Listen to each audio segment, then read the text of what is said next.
परम पुरुष पूरन धनी, आनंद घन सुख रूप, सर्वारंभ में पूजिए, पावन चरण अनूप।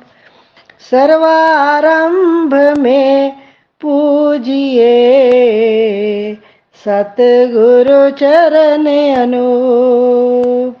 बोलो जयकारा, बोल मेरे श्री गुरु महाराज की जय। विचारवान गुरुमुख भाई बहनों, महापुरुषों के वचन हैं, विद्यामित्र प्रवासेषु, भार्यामित्र गृहेषु च, रुग्णस्य च औषधं मित्रं, धर्मो मित्रं मृतस्य च। महापुरुष फरमाते हैं कि जब कोई व्यक्ति को अपना घर छोड़कर कहीं परदेश में जाना पड़ता है तो वहाँ उसका सच्चा मित्र उसकी विद्या, उसका ज्ञान होता है। घर में मनुष्य की मित्र उसकी स्त्री, उसकी भार्या, उसकी पत्नी होती है। अगर किसी प्रकार का कोई रोग शरीर को घेर ले तो रोगी का मित्र दवा है, औषधि है। और मरणोपरांत जब इंसान इस संसार को छोड़कर कूच करता है तो उसका मित्र जीवन में किया हुआ धर्म होता है। तो महापुरुष फरमाते हैं कि जीवन में धर्म कर्म का संचय यत्न के साथ करना चाहिए और अशुभ कार्यों से बचते हुए सदैव शुभ कार्य करने में लगे रहना चाहिए।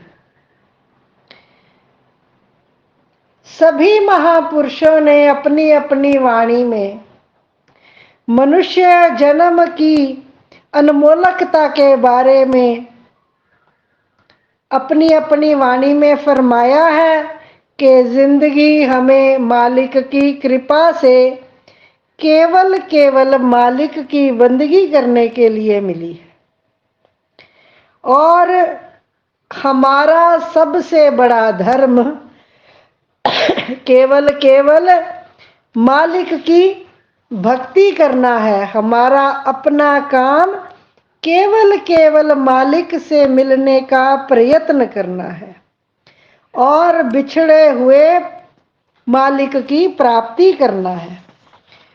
उनके सच्चे प्रेम को अपने दिल में धारण करना है। ये बात हमें अपने दिल में गांठ बांध लेनी चाहिए कि केवल यही हमारा निजी काम है, हमारा अपना काम है। सभी महापुरुषों ने बार बार ये फरमाया है कि हमारा अपना काम, निजी काम मालिक की भक्ति और मालिक से प्रेम करना है। कबीर साहब जी ने फरमाया है, कबीरा सोया क्या करे, जाग जाग अब जाग,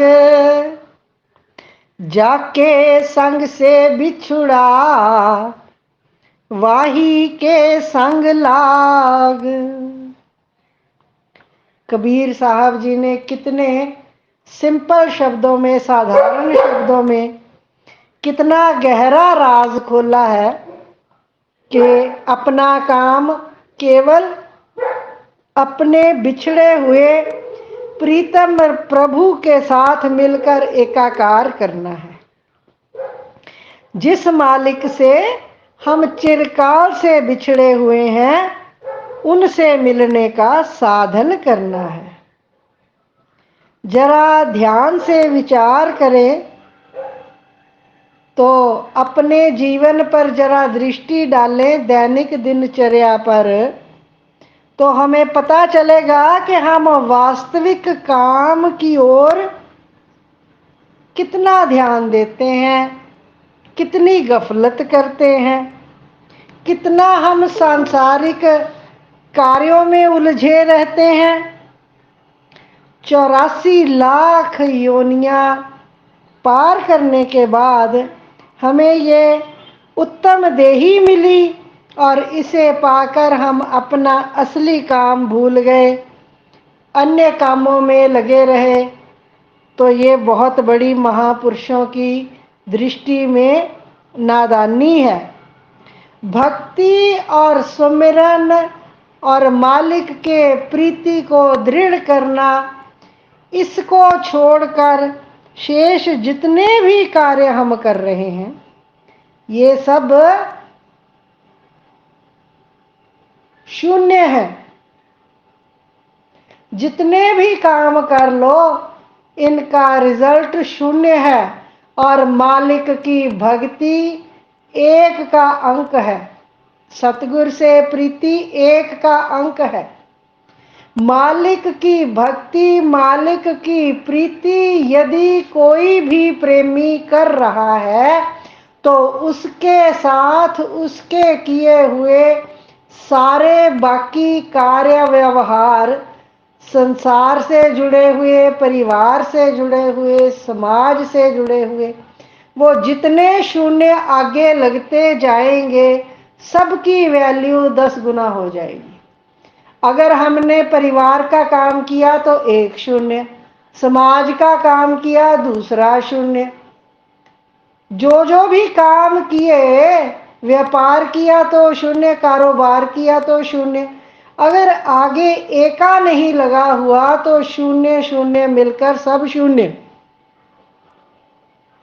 इसी कारण मन को शांति नहीं मिलती। एक विचारवान का कथन है, खुदा को भूल गए लोग फिक्रे रोजी में, तलाश रिज़्क की है, राज़िक का ख्याल ही नहीं। हम सब आजीविका की चिंता में मालिक को भूल बैठे हैं।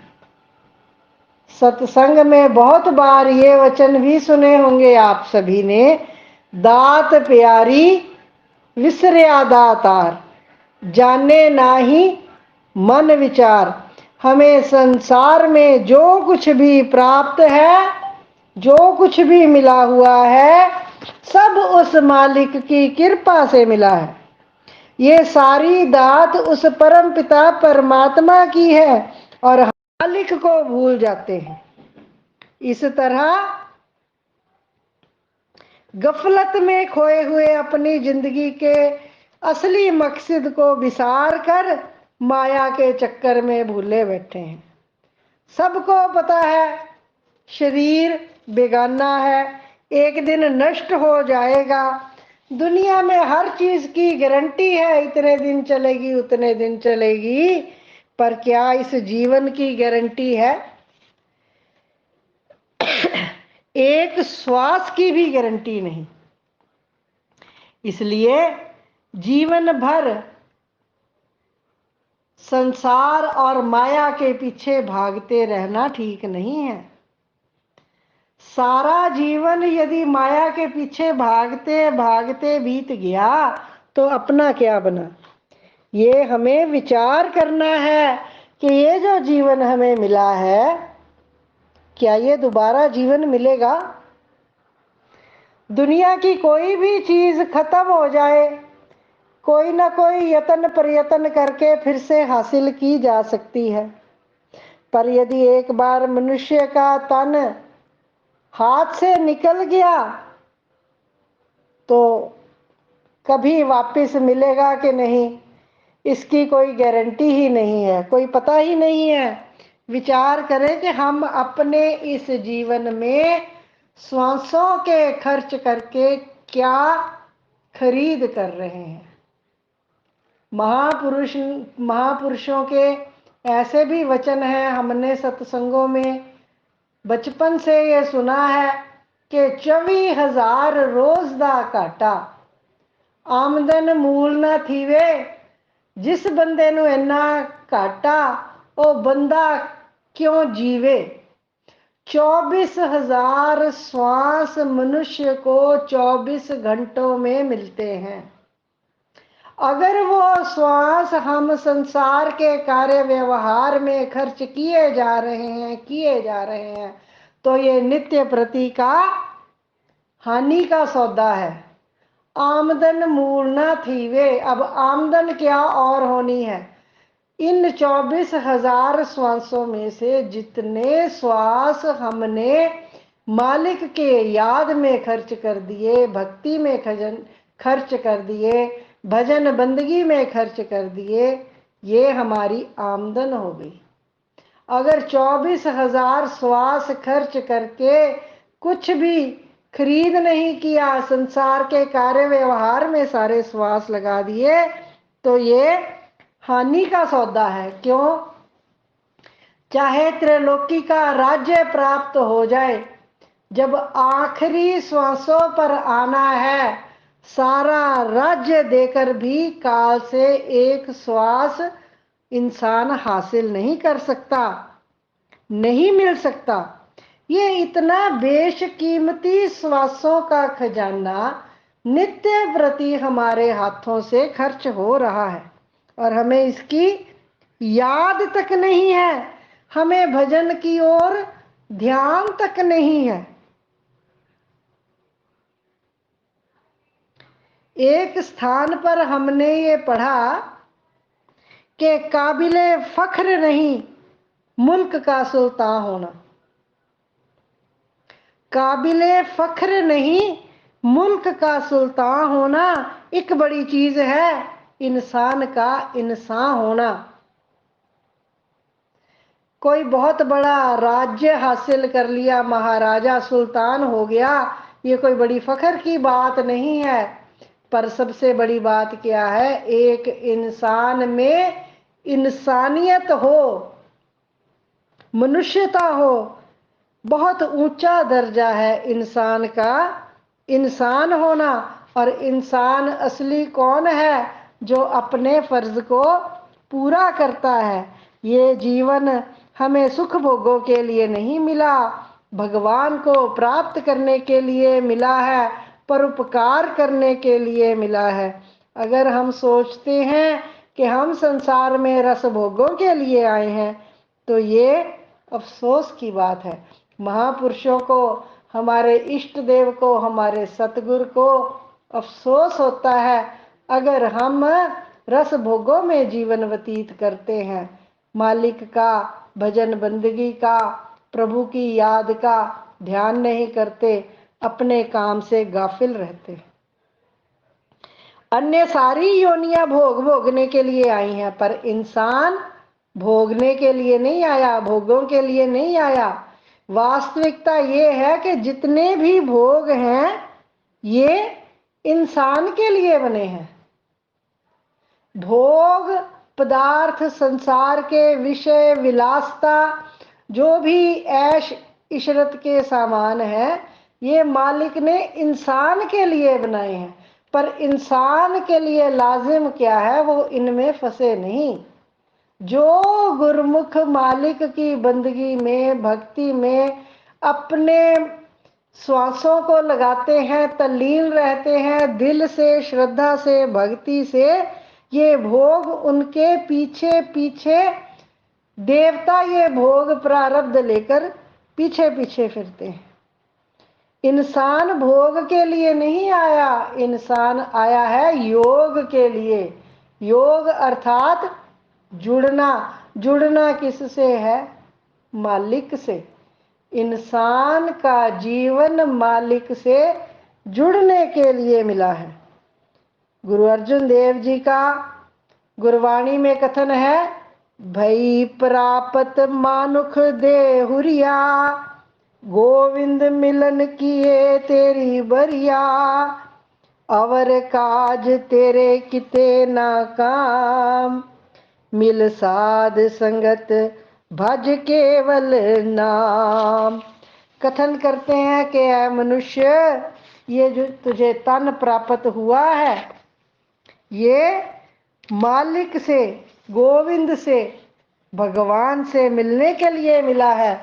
सभी ग्रंथों शास्त्रों में ये लिखी हुई बात है कि हमारा संसार में आना केवल केवल मालिक से मिलने के लिए हुआ है। हमें ये विचार करना है कि अपने काम में मैं कितना समय दे रहा हूँ और संसार में कितना समय खर्च कर रहा हूँ। दशमांश, जीवन का भी दशमांश, श्वासों का भी दशमांश हमने भजन बंदगी परोपकार करतार को देना है। मालिक ने हमें विचार दिया, विवेक दिया, बुद्धि दी, हमें सोचना है कि हम क्या कर रहे हैं। एक तो विचार बुद्धि विवेक दिया, ऊपर से मालिक ने अपनी चरण शरण प्राप्त की, नित्य प्रति का सत्संग दिया, और सत्संग में नित्य प्रति सतगुरुदेव की आज्ञा मिलती है कि ये जो गुरु दरबार के 5 नियम हैं, इनका श्रद्धा से पालन करते हुए अपने जीवन को यहाँ भी सुखी सफल करना है और परलोक भी सुहेला करना है, मालिक की प्रसन्नता भी प्राप्त करनी है। बोलो जयकारा बोल मेरे श्री गुरु महाराज की जय।